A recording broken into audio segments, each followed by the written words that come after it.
We have Caitlin Clark making her USA Senior Camp debut. Caitlin Clark basketball slowly yet surely is creeping up on us. Can't wait to see what she's got up her. There are moments in sports when karma stops knocking politely and instead kicks the door off its hinges, marches straight into the room, and slaps reality across someone's face so loudly the entire world hears it. And today, that brutal echo has landed squarely on Aya Wilson.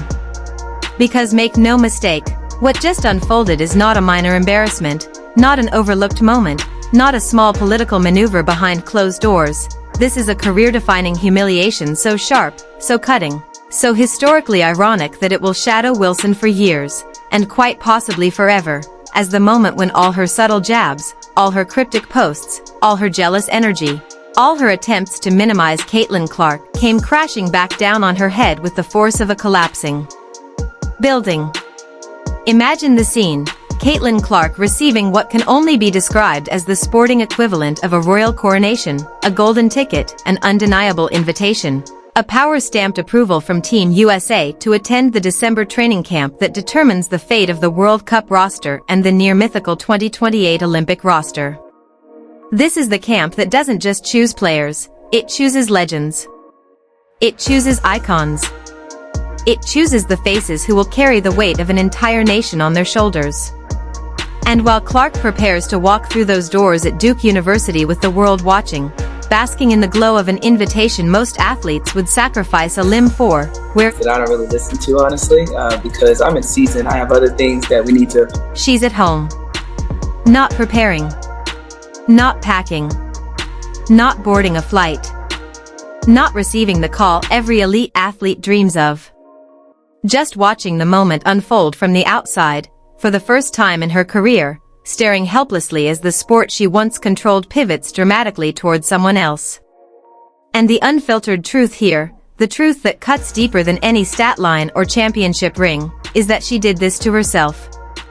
For months, Wilson has played this bizarre, contradictory dance of subtle envy disguised as confidence, throwing shade in interviews, dropping pointed comments disguised as empowerment, liking petty posts, pushing narratives that always seemed to conveniently position her as the overlooked victim and Clark is the undeserving golden girl. But now the universe has answered in the coldest way imaginable.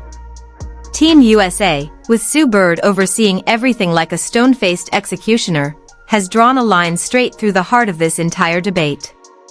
Clark is in. Wilson is out. And the symbolism in that single brutal decision could power 10 documentaries. Because this camp is not about casual drills or friendly competition, it is basketball's battlefield. This is where your legacy is weighed, dissected, and judged.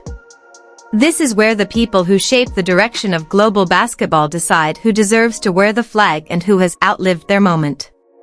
And for Aya Wilson, who spent the entire year acting like Clark's rise was some kind of temporary noise, some fleeting media creation that would fade if she just complained loudly enough, this is the moment of truth crashing into her like a freight train.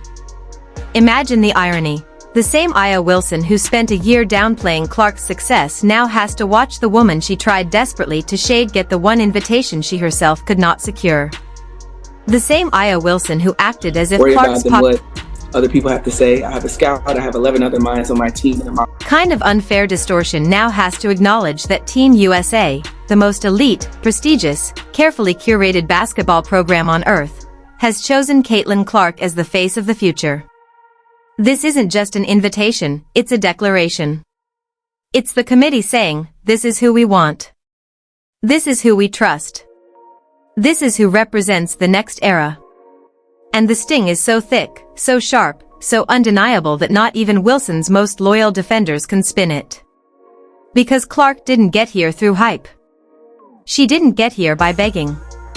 She didn't claw for crumbs or complain about attention. She earned this moment through years of electrifying performances, through her ability to break television records like they were twigs, through dominating college basketball in a way no one, absolutely no one, has done before. Through her rookie season impact that transformed the entire WNBA economy, through her grace under pressure in the face of constant hostility. Meanwhile, Wilson responded to Clark's rise not with confidence, not with leadership, not with the stability expected of a veteran, but with a steady stream of microaggressions, veiled bitterness, and defensive posturing that made her look less like a champion and more like someone terrified of losing control. So now, while Caitlin Clark laces up her shoes and prepares to step into the most important basketball proving ground in the world, Wilson has to live with the fact that Sue Bird and the entire Team USA coaching infrastructure looked at her resume, looked at her attitude, looked at her energy, looked at the direction of the sport, and said, unanimously, no, Wilson can claim she doesn't care. She can claim she ignores the noise. She can claim the media twists narratives. She can claim this doesn't matter. But the reality is brutal. Nothing matters more to a veteran player than being part of Team USA. Because this is where our locker room now. We got to make sure that we're on the same mindset. So I really can't give you the best. Immortality is built. This is what cements your story. This is what future generations remember. Clark is about to step onto that path, step into the same lineage that produced legends like Diana Taurasi, Lisa Leslie, and Bird herself. Wilson, once positioned as a natural heir to that throne, has been pushed firmly off the staircase. And the poetic justice is almost Shakespearean. The more Wilson tried to undermine Clark's rise, the higher Clark climbed. The more Wilson complained, the brighter Clark's stardom grew. The more Wilson attempted to frame herself as a victim of media bias, the clearer it became that she simply couldn't handle someone else being the cultural force she never became. And now Team USA has chosen sides. Not in a petty way. Not in a dramatic social media way. But in the only way that actually matters in the world of elite sports, through action. Through selection. Through the quiet, devastating simplicity of inclusion versus exclusion. Clark's name was printed on that list. Wilson's name was not. That single detail speaks louder than every interview, every post, every award, every championship, every debate. Because talent alone doesn't shape the future. Influence does. Impact does. Legacy does. Caitlin Clark is ascending into a once-in-a-generation star before our eyes. And Aya Wilson, for all her accolades, for all her skill, for all her experience, simply cannot compete with the tidal wave Clark has unleashed. And now? Now all Wilson can do is sit at home, watching the woman she spent months mocking prepare to step onto the biggest stage in the world. And nothing, not a tweet, not a quote, not an excuse, can soften that blow. And be the best that I can be for my teammates, both on and off the court, and we're going to go out there and be us. And here's where the entire situation detonates into something even more brutally revealing than anyone expected.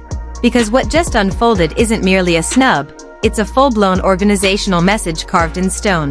A message that screams louder than any tweet, any interview, or any narrative Wilson has tried to push for months. Team USA is done entertaining the drama, the excuses, and the insecurity, and they're moving forward without her. This camp invite list isn't just a roster announcement, it is a seismic cultural reset. A generational line drawn in glaring, unmissable red. And whether Aya Wilson wants to accept it or not, the powers that shape the future of American basketball have made it abundantly clear who they see as the engine of the new era, and it's not her. Because once you strip away all the noise, all the petty back and forth, all the passive-aggressive commentary and the coded frustration, what remains is a cold truth Wilson cannot escape. Caitlin Clark is the gravitational force pulling the entire sport into its next phase, and Team USA is aligning itself with that reality. And the reason this decision has hit so devastatingly hard isn't just because Wilson was left off. That part alone would have been a headline, sure. But the real stinger, the part that's going to follow her for years, is that the committee didn't just pick Clark over her. They built an entire future-facing infrastructure around Clark while consciously, methodically leaving Wilson outside the gates.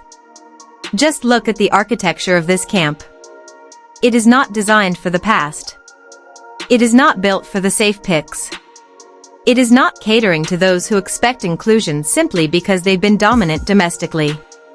This camp was engineered for players who can elevate Team USA beyond the court, into global relevance, commercial expansion, and generational influence. And that's precisely why the invitations read like a blueprint for a dynasty, not a nostalgia project. That's the answer on that because I really don't pay any attention to it. My goal is just to go out. Paige Buchers, America's sweetheart of college hoops, finally stepping onto the senior national team stage. Juju Watkins, the teenager already being marketed as the next all-universe scoring prodigy. Cameron Brink, the adaptive defensive phenom whose versatility translates perfectly to international play. Angel Reese, the media titan whose rivalry with Clark could generate global viewership spikes Team USA has never seen before. Aaliyah Boston, Clark's frontcourt balancing force, the calm, commanding presence every great team needs. Jackie Young and Kelsey Plum, proven champions who bring stability, veteran know-how, and championship temperament. And right in the center of that swirling constellation of rising and established stars stands Caitlin Clark, the player who has single-handedly rewritten viewership norms, attendance expectations, and commercial viability in women's basketball. Team USA didn't just invite her, they hinged the camp on her. Everything about this roster makes it obvious they want to build cohesion, chemistry, and identity around her presence and playstyle. Now compare that meticulously crafted future-minded blueprint to Aya Wilson's absence. A two-time MVP. A champion. A face of Team USA for years. But none of that reigns supreme anymore, because international basketball doesn't reward past prestige, it rewards adaptability, draw, global resonance, and the ability to carry a program into uncharted markets. And somewhere along the line, Wilson's narrative, the bitterness, the unnecessary tension, the public jealousy, the fixation on Clark's rise, pushed her off that track entirely. It's not that she suddenly stopped being great at basketball. It's that she stopped being aligned with the direction the sport is moving. And Team USA couldn't ignore that anymore. Because here's the reality nobody wants to say out loud, but this roster exposes it plainly. The future belongs to players who elevate everyone around them, teammates, fans, and too legacy-obsessed to let that circus derail the beginning of a new Olympic cycle. She doesn't have time to babysit egos. She needs cohesion. She needs unity. She needs players who understand that this isn't about them, it's about the crest, the jersey, the mission. Clark embodies that. Wilson, lately, hasn't. And that is why this moment feels so brutally symbolic. It is the first time in Aya Wilson's career where external decision-makers, not fans, not media, but the actual gatekeepers of elite basketball, have explicitly chosen someone else as more important to the program's future.